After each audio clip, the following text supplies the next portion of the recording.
La más antigua línea de Nazca data del 500 después de Cristo, que es el llamado candelabro de Paracas, que no es propiamente de Nazca, sino que es la cultura paraca del 500, y que es un candelabro que apunta hacia la pampa de Nazca, o la pampa de Jumana, a 300 kilómetros de la costa, digamos, y que te apunta a este maravilloso lugar, y así como la isla de Pascua, tan enigmático, porque encontramos estas líneas que están construidas con una geometría perfecta, que fueron descubiertas en realidad recientemente y que cautiva la mente de los exploradores, de los investigadores, porque en realidad hay muchas explicaciones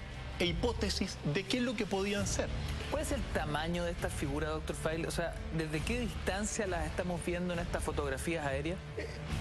Por lo menos unos 300 a 400 metros de altura. Y aquí está lo primero. Miremos estas fotografías, porque las líneas de Nazca no se ven del suelo. Traje un registro personal que, si queremos, si el señor director lo pone por ahí, es un registro que ahí estoy. Mira, querido Ignacio y amigos, ¿ahí estaba más joven o no, Ignacio? Se mandó ahí un Axl Rose con el pañuelo, hay que decirlo. Por supuesto que sí. Fanático de los Guns veo en ese minuto.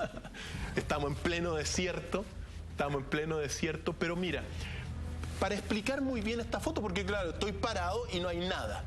Pues bien, a 3 metros míos hay una gigantesca línea de Nazca. Oh, qué increíble. Y abajo no se ve nada, nada, nada. No se ve, o sea, tú estás abajo, en la superficie, y tú puedes caminar al lado y no ves las líneas de Nazca. Qué increíble.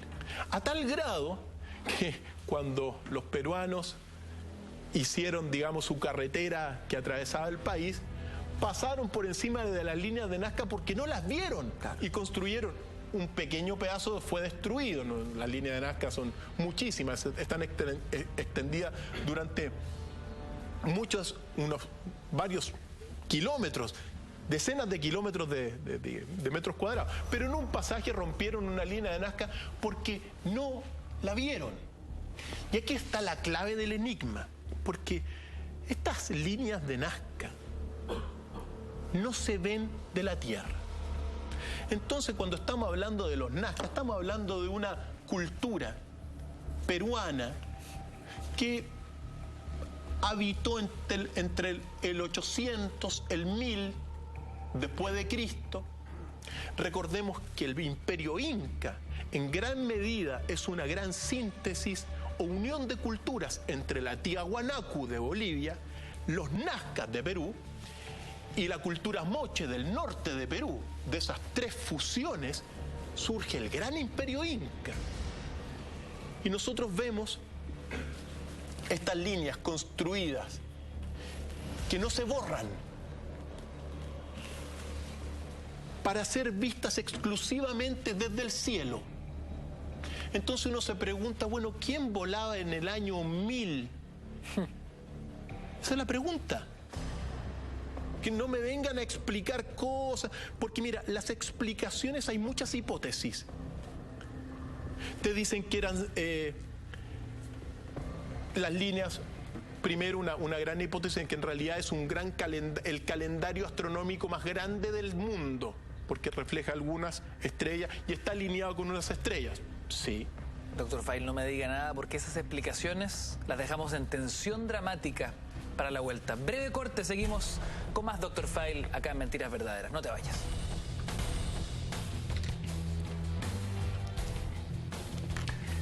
12 de la noche con 3 minutos, seguimos en vivo y en directo acá en Mentiras Verdaderas, junto a Doctor Feil, noche de viernes, además, donde hemos recorrido desde los grandes gladiadores mapuches, concentrados ahora en grandes misterios, lugares misteriosos, y la verdad es que estos tremendos dibujos, estos kilométricos dibujos en Nazca, Perú, la verdad, son muy sorprendentes, ¿eh? Hay muchas explicaciones o hipótesis que tratan de explicar qué son estas enigmáticas líneas. Como decíamos, un calendario, ¿no? De un calendario astronómico, el más grande de la Tierra. Hay algunos datos que lo pueden señalar. Pero también, por ejemplo, otra hipótesis dice que son líneas que apuntan hacia fuentes de agua. También es posible. Otra explicación, que son caminos rituales. Otra explicación que dice que son sesques o caminos sagrados. Otra explicación que en el fondo son grandes, de alguna forma, señales de telares y figuras de carácter protector, es decir, que las hacían de alguna forma para proteger a la cultura de Nazca. Ahora bien, sea como sea, imagino que hay más hipótesis, sea como sea, la capacidad de quienes la fueron dibujando, ¿no? De poder armar una escala, el concepto de hacerlo a escala de manera tan gigante, porque son imágenes que uno podría tener en un papel, digamos. Una de las características de la línea de Nazca es la perfección en su diseño y en la geometría. En realidad, a veces las cosas parecen más simples porque en realidad con un palo y una cuerda tú puedes hacer grandes proyecciones. De hecho, hay algunas líneas que se proyectan sobre el relieve de cerros siguiendo una línea exacta. Es decir, es como que si terminara en un momento dado la línea, porque hay un cerro, y después la línea sigue exactamente arriba del cerro, proyectándose. Entonces, la pregunta es, porque aquí está la clave, ¿quién volaba hace 1000 años atrás? Apreciar realmente la magnitud de las líneas, uno tenía que estar a 300 metros de altura, 400 metros de altura. Entonces uno se pregunta, ¿quién volaba antes de los hermanos Wright de principios del siglo XX? En este mundo nadie. Nadie. Los hermanos Montgolfier, por allá por el siglo, comenzando el siglo XVIII, los hermanos Montgolfier hicieron un globo estático, pero estamos hablando de hace 200 años atrás, 250 años atrás. Estamos hablando con la línea de Nazca estamos hablando de hace 1000 años atrás. Esa es la gran pregunta. La gran pregunta que guarda el misterio de estas maravillosas líneas. Claro, es interesante la pregunta porque cuando reflexionábamos sobre la capacidad de quienes la diseñaron, ¿no? De poder armar una escala en la cabeza de algo gigantesco, es una cosa. Pero lo segundo es, quienes lo hicieron nunca pudieron apreciar desde la Tierra su invención, su arte, su talento. Termina siendo un sinsentido.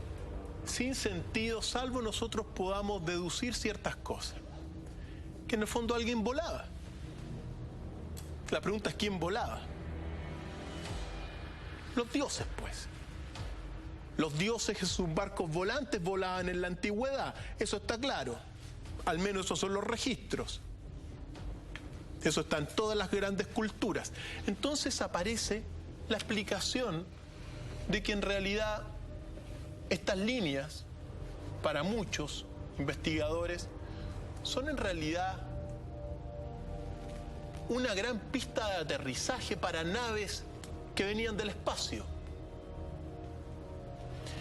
Gracias al satélite GOES de la NASA, que es un satélite magnético, se ha logrado comprobar que toda la plataforma de Nazca y en general gran parte de la plataforma de Perú, donde está alojado Perú, es una plataforma de hierro magnético.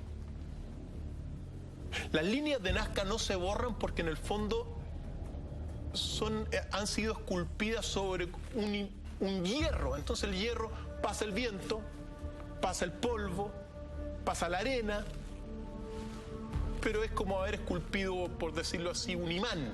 Doctor File, a esta hora de la noche tenemos una pregunta de nuestros amigos en casa, me imagino, en torno a este misterio.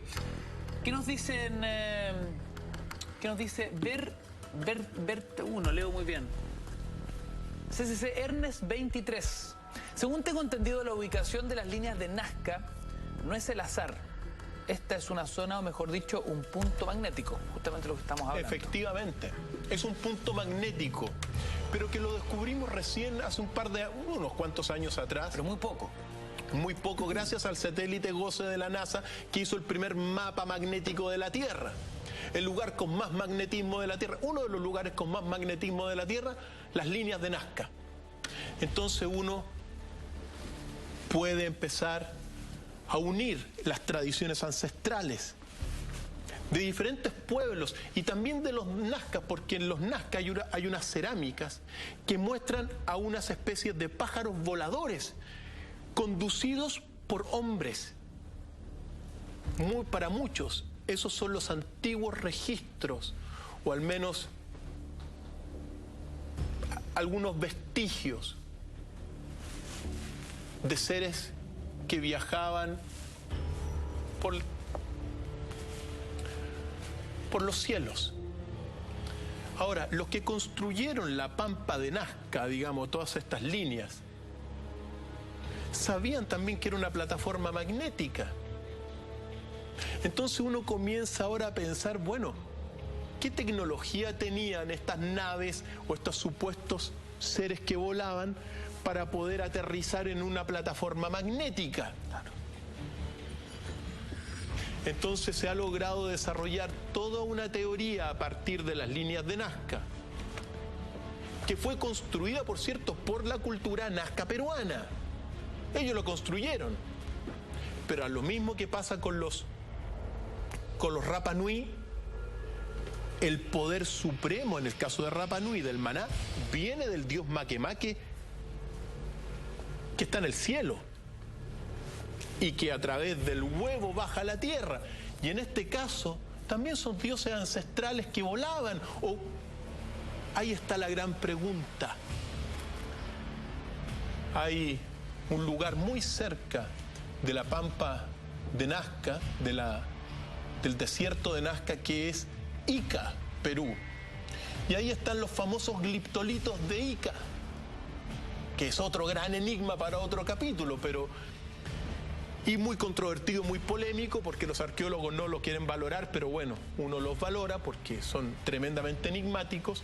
Pero ahí te plantea el doctor Javier Cabrera de Arquea, que murió, pero que fue el que coleccionó todas estos gliptolitos, que en realidad la pampa de Nazca era una pista de aterrizaje de naves de seres que vivieron en épocas muy lejanas. Lo que se cuenta que al menos en esos gliptolitos, según la lectura de los gliptolitos, hubo otra humanidad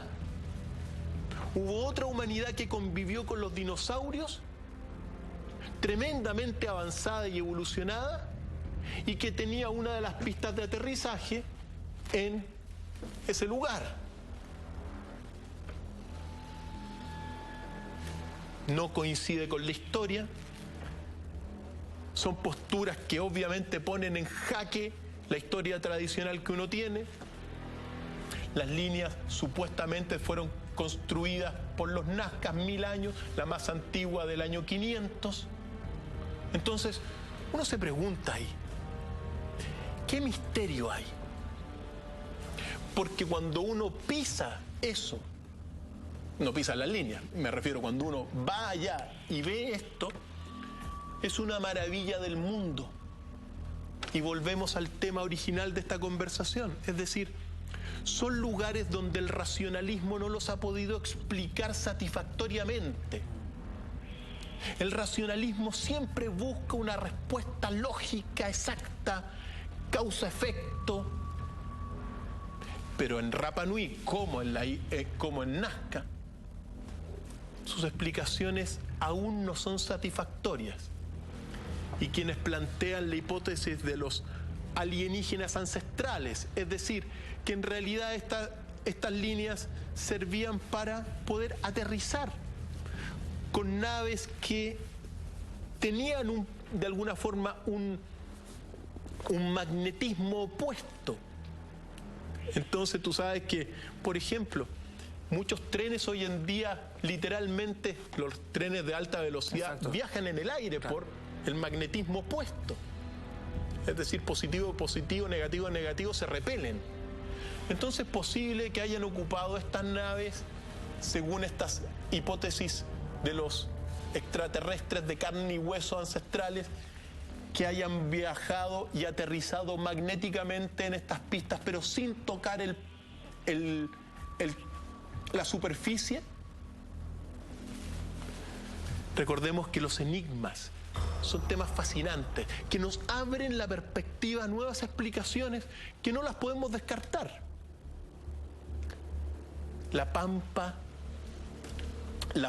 de Nazca, la tenemos muy cerca y en realidad